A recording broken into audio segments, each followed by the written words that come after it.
And I can watch Raw for 3 hours and not fall asleep. I'm pats out after an hour and a half. I still can't watch. But this is true, like Raw is still a difficult ask to get people to watch 3 hours of that show, like in real time.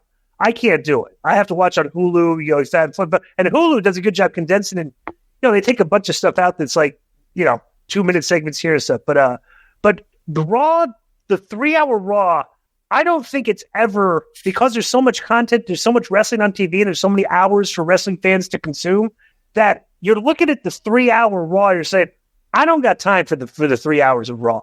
I got time for SmackDown, I got time for Dynamite, maybe Clip, but I'll watch Raw on social media, because that's one thing that WWE has done. And that this is, we looked at the metrics the other day, bro. They're like the number 10 YouTube channel on the planet Earth for subscribers, which is fascinating if you think about it. Above the NFL, remember?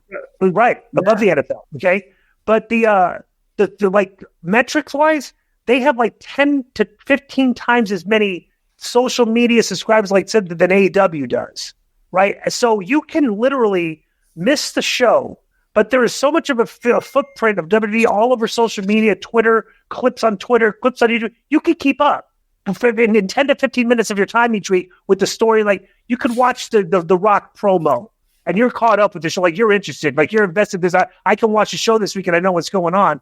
And I think that's what like a lot of people just consume wrestling that way now, because there's so much content on TV. They don't have time to sit down in front of a television for 3 hours and watch this. And Raw kind of suffers in the ratings a little bit because of that, I think. Yeah, my daughter, and I don't think just my daughter, but I think anybody in that age group, they're not sitting on the couch watching TV.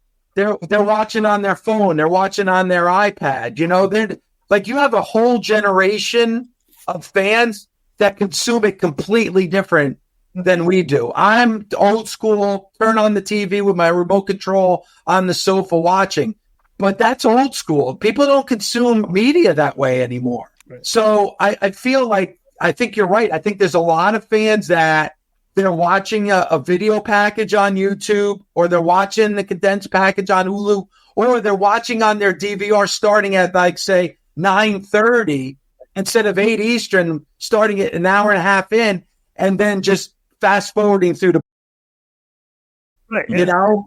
I think there's a very small pocket of people that are sitting and watching it like with the way we used to watch it. And they still have 2 million people that are sitting on their couches watching it and consuming it that way. Right. And then you have the YouTube and the streaming channels and everything else. Like, yep. There's a big audience that's watching pro wrestling right now. Yeah, well, WWE. They figured out, okay, if people are watching television, how are we going to capture the audience? Well, let's just go on everything else they're watching. They're watching YouTube, they're watching Twitter, they're watching TikTok. We're just flood those markets, and then they're doing a great job of that. And everybody. The funniest thing is, like, everybody says, like, WWE's had a 40-year head start. Of course, it's like, yeah, but bro, you can look at some of the things the other company's doing that's creating their success and copy it. Let's say, like, the guy's worth $8 billion, dude. Bring in a social media team and build your social media up like WWE does with get guys to build packages and throw it in.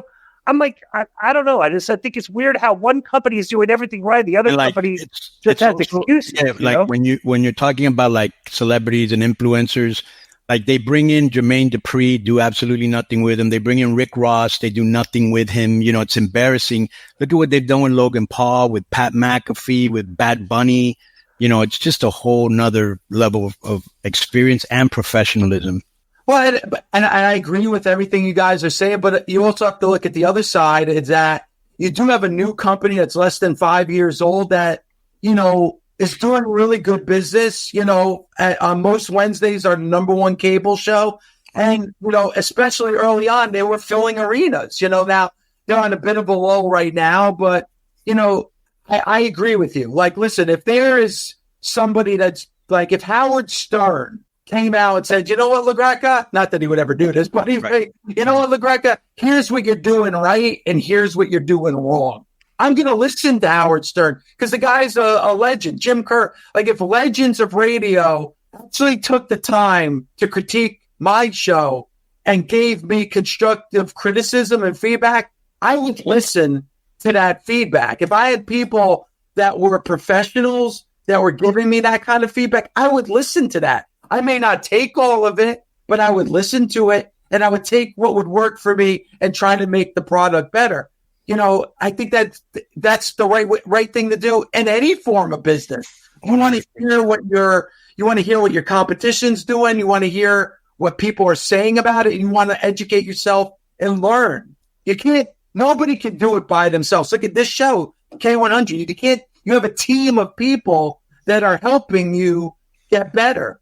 You're going to listen to the feedback and listen to what everybody has to say, I would think, right? Because you want your product and your show to grow. Right. Perfect example. When we started this, we were trying to figure out, like years ago, we were just saying, what is Conrad doing right? Because he had all these revenue streams and stuff, and so we called him up. Bro, can you sit with us until because we don't know, like you said, our knowledge level of how to market in this thing, we were kind of clueless to begin with. We kind of had an idea, but what exactly are you doing? And we talked to the guy. The guy, that's how you learn. But you have to be able to say, okay, that this guy gave us good advice, and sit there instead of say, oh, what is he? That advice? Nah, but let's do it our way anyway. You wouldn't do that. No, because then you're just going to hit a ceiling. You're going to hit a ceiling, and you're not going to be able to get any. And listen, I'm a big AEW fan. I love the roster. I'm a fan of Tony Khan. I want Tony Khan and AEW to succeed. That I think we all do. I don't think there's anybody out there that's like, I want this to fail. What good would that do? Bro, there's fans on the extreme end of the bell curve. You have people that want to go out of business, right? But the majority of your fans will just want them to put on TV that makes me interested, that I want, because I'm ready to watch this show every week with interest. But it's all so often, it's a lot of this stuff is not interesting. Try to guys up your game a little bit. Just make it more interesting. It's a way that's the basic constructive criticism we have in their show. And listen, two of my co-hosts work for AEW. Mark Henry works for AEW. Thunder Rosa works for AEW. So obviously, for them as well, I want this company to get bigger, and I want this company to succeed. Yeah. I want to ask you something, because you were telling me how you started, and I'm assuming Disco interrupted as usual, and I never got to find out how it was. Okay, sure. No, but it's funny because I don't even know when this show started. I just popped on. I started talking. Come on, that's how it is. We post production. We put the ballyhoo and pyro in post. Yeah. But you guys, and this is this is a compliment. This is why I'm such a big fan of the show, is I really didn't know when the show started, because we just started right away. We just started talking right away. And I feel, and even though I've never met either one of you guys, I feel like I already know you guys. Yeah. We all have the same passion, wrestling. Yo, what's up? I just want to thank you guys for watching this clip. Don't forget to hit the like button, leave a comment, and subscribe, and join our YouTube membership for hours and hours of exclusive, unedited, uncensored content. And being a member will help you get involved in our upcoming live streams. Thank you for your support. Thank you for riding with us. I know you got a lot of other podcast choices, be it wrestling or other ones. And thank you for picking us. Boom.